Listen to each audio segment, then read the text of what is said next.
Hello friends, ಎಲ್ಲರೂ ಹೇಗಿದ್ದೀರಾ? I hope ಎಲ್ಲರೂ ಚೆನ್ನಾಗಿದ್ದೀರಾ ಅಂತ ಭಾವಿಸ್ತೀನಿ.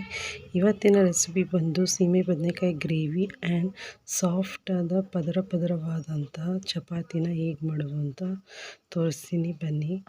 ಈ ರೆಸಿಪಿ ಅಂತೂ ತುಂಬಾ ಚೆನ್ನಾಗಿರುತ್ತೆ. ಚಪಾತಿಗೂ ಮತ್ತು ಆ ಸೀಮೆ ಬದನೆಕಾಯಿ ಗ್ರೇವಿಗೆ ಒಳ್ಳೆ ಸೂಪರ್ ಕಾಂಬಿನೇಷನ್ ಅಂತಲೇ ಹೇಳ್ಬೋದು. ನೀವು ಕೂಡ ಮನೇಲಿ ಟ್ರೈ ಮಾಡಿ ನೋಡಿ. ಮೊದಲು ಗ್ರೇವಿಗೆ ಮಸಾಲೆ ರೆಡಿ ಮಾಡ್ಕೊಳ್ಳೋಣ. ಫಸ್ಟ್ ಒಂದು ಜಾರಿಗೆ ಒಂದು ಪೀಸಷ್ಟು ಚಕ್ಕೆ ಮತ್ತು ಅದಕ್ಕೆ ಒಂದು 4 ಲವಂಗ ಮತ್ತು ಒಂದು 3-4 ಗೋಡಂಬಿ, ಹಾಗೆ ಒಂದು ಅರ್ಧ ಟೀ ಸ್ಪೂನ್ ಗಸಗಸೆ ಮತ್ತು ಒಂದೆರಡು ಕೊತ್ತಂಬರಿ ಸೊಪ್ಪು, ಅದಕ್ಕೆ ಒಂದೆರಡು ಈರುಳ್ಳಿನ ಹೆಚ್ಚಿಬಿಟ್ಟು ಸೇರಿಸ್ಕೊತಾ ಇದ್ದೀನಿ. ಇಂಚಷ್ಟು ಶುಂಠಿನ ಅಲ್ಲಿ ಸೇರಿಸ್ಕೊತಾ ಇದ್ದೀನಿ. ಶುಂಠಿ ಪ್ರಮಾಣ ಜಾಸ್ತಿ ತೊಗೊಂಡಿದ್ದೀನಿ. ಮತ್ತು ಬೆಳ್ಳುಳ್ಳಿ ಒಂದೆರಡು ಅಷ್ಟನ್ನು ಸೇರಿಸ್ಕೊಂಡಿರೋದು, ಮತ್ತು ಅರ್ಧ ಹೋಳಾಗೋಷ್ಟು ತೆಂಗಿನಕಾಯಿನ ಇಲ್ಲಿ ನಾನು ತುರಿದು ಸೇರಿಸ್ಕೊತಾ ಇದ್ದೀನಿ. ಇದಕ್ಕೆ ನಾನು ಒಂದು ಟೊಮೆಟೊ ಮೀಡಿಯಮ್ ಸೈಜ್ದು ಒಂದು ಟೊಮೆಟೊನ ಕಟ್ ಮಾಡಿ ಸೇರಿಸ್ಕೊತಾ ಇದ್ದೀನಿ. ಇದಿಷ್ಟು ಮಸಾಲೆನ ಚೆನ್ನಾಗಿ ಗ್ರೈಂಡ್ ಮಾಡ್ಕೋಬೇಕು. ಇಲ್ಲಿ ಒಂದು ಕುಕ್ಕರ್ಗೆ ನಾನು 3-4 ಸ್ಪೂನ್ ಆಗುವಷ್ಟು ಆಯಿಲ್ನ ಯೂಸ್ ಮಾಡ್ತಾಯಿದ್ದೀನಿ. ಇಲ್ಲಿ ನಾನು ಸೀಮೆ ಬದನೆಕಾಯಿನ ಮತ್ತು ಕಡಲೆಬೇಳೆ ಹಾಕಿರೋ ವಿಡಿಯೋಸ್ ಸ್ವಲ್ಪ ಸ್ಕಿಪ್ ಆಗಿದೆ. ಒಂದು ಅರ್ಧ ಬೌಲಷ್ಟು ನೆನೆಸಿರೋ ಕಡಲೆಬೇಳೆ ಯೂಸ್ ಮಾಡಿದ್ದೀನಿ. ಒಂದು 4-5 ಸೀಮೆ ಬದನೆಕಾಯಿನ ಯೂಸ್ ಮಾಡ್ಕೊಂಡಿದ್ದೀನಿ.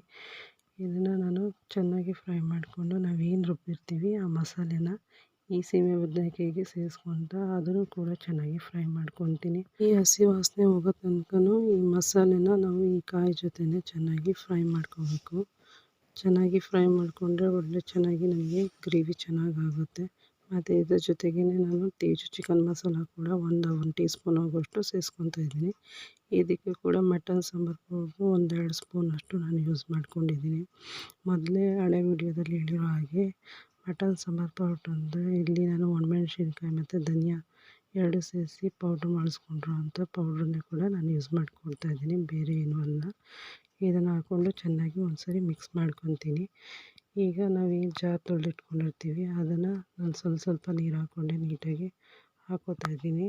ನಿಮ್ಗೆ ಎಷ್ಟು ನೀರು ಬೇಕೋ ಅಷ್ಟನ್ನು ನೀರನ್ನ ಸೇರಿಸ್ಕೊಳ್ಳಿ. ಮತ್ತು ನನಗೆ ಇಲ್ಲಿ ಕಲ್ಲುಪ್ಪನ್ನ ಯೂಸ್ ಮಾಡ್ಕೊತಾ ಇದ್ದೀನಿ. ಎಲ್ಲನೂ ಚೆನ್ನಾಗಿ ಮಿಕ್ಸ್ ಮಾಡಿಕೊಂಡು ಇದನ್ನು ನಾವು ಒಂದು ವಿಷಲ್ ಹೊಡೆಸ್ಕೊಂಡ್ರೆ ಸಾಕಾಗುತ್ತೆ. ಈ ಕಡೆ ಗ್ರೇವಿ ಒಂದು ವಿಷಲ್ ಬರೋ ಅಷ್ಟರಲ್ಲಿ ನಾವು ಈ ಚಪಾತಿ ಹಿಟ್ಟನ್ನು ಕಲಸಿಟ್ಕೊಂಡಿದ್ದೀವಿ. ಅದನ್ನು ನಾವು ಸಾಫ್ಟಾಗಿ ಪದವಾಗಿ ಹೇಗೆ ಚಪಾತಿ ಮಾಡೋದಂತ ನಾನು ತೋರಿಸ್ತೀನಿ. ಮೊದಲಿಗೆ ಚಪಾತಿ ಉಂಡೆನ ಒಂದು ತೊಗೊಂಡು ಅದನ್ನು ಆ ಕಡೆ ಈ ಕಡೆ ಹಿಟ್ಟನ್ನು ಸ್ವಲ್ಪ ಹರಡ್ಕೊಂಡು ಚೆನ್ನಾಗಿ ಅದನ್ನು ಆ ಕಡೆ ಈ ಕಡೆ ಒತ್ಕೊಬೇಕು. ಒತ್ಕೊಂಡಿರೋಂಥ ಹಿಟ್ಟಿಗೆ ನಾವು ಸ್ವಲ್ಪ ತುಪ್ಪ ಎಣ್ಣೆ ಎರಡನ್ನೂ ಬಿಸಿ ಮಾಡಿ ಇಟ್ಕೊಂಡಿದ್ದೆ, ಅದನ್ನು ತೋರಿಸಿದ್ದೀನಿ. ಅದನ್ನು ಒಂದು ಸ್ಪೂನ್ ಆಗುವಷ್ಟು ತುಪ್ಪನ ಮತ್ತು ಎಣ್ಣೆನ ಬಿಸಿ ಮಾಡಿರೋದನ್ನ ಒಂದು ಸ್ಪೂನ್ ಯೂಸ್ ಮಾಡಿ ಎಲ್ಲ ಕಡೆ ಸ್ಪ್ರೆಡ್ ಮಾಡ್ಕೋಬೇಕು. ಮತ್ತು ಇನ್ನರ್ಧನ ಚಪಾತಿ ಫೋಲ್ಡ್ ಮಾಡಿಕೊಂಡು ಅದಕ್ಕೂ ಕೂಡ ನಮಗೆ ಎಷ್ಟು ಬೇಕೋ ಅಷ್ಟು ಎಣ್ಣೆ ತುಪ್ಪನ ಅದಕ್ಕೆ ಸ್ಪ್ರೆಡ್ ಮಾಡ್ಕೋಬೇಕು. ಅದೆಲ್ಲ ಸ್ಪ್ರೆಡ್ ಆದಮೇಲೆ ನೀಟಾಗಿ ಚಪಾತಿನ ನಮ್ಗೆ ಯಾವ ಶೇಪಲ್ಲಿ ಬೇಕೋ ಆ ಶೇಪಲ್ಲಿ ಲಟ್ಟಿಸ್ಕೊಳ್ಳಿ. ಹಾಗೆಯೇ ನಾನಿಲ್ಲಿ ರೌಂಡ್ ಶೇಪ್ ಹೋಗೋ ಥರ ನಾನು ಇಲ್ಲಿ ಚಪಾತಿನ ಲಟ್ಟಿಸ್ಕೊತಾ ಇದ್ದೀನಿ.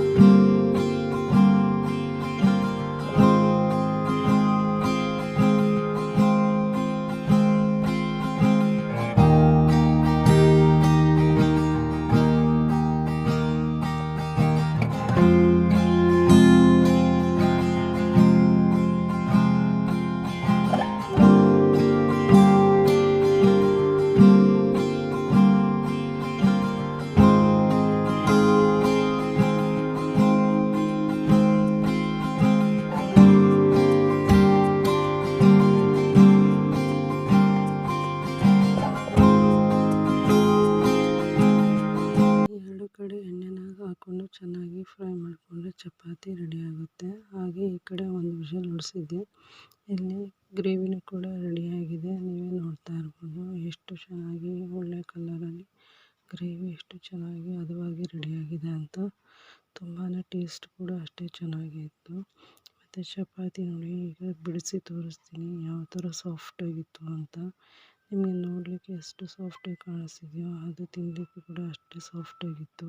ಈ ವಿಡಿಯೋ ಇಷ್ಟ ಆದಲ್ಲಿ ಪ್ಲೀಸ್ ಲೈಕ್ ಮಾಡಿ, ಶೇರ್ ಮಾಡಿ. ಹಾಗೆ ಯಾರೆಲ್ಲ ಇನ್ನೂ ನನ್ನ ಚಾನಲ್ಗೆ ಸಬ್ಸ್ಕ್ರೈಬ್ ಆಗಿಲ್ವೋ ಪ್ಲೀಸ್ ಸಬ್ಸ್ಕ್ರೈಬ್ ಮಾಡ್ಕೊಳ್ಳಿ. Thanks for watching this video.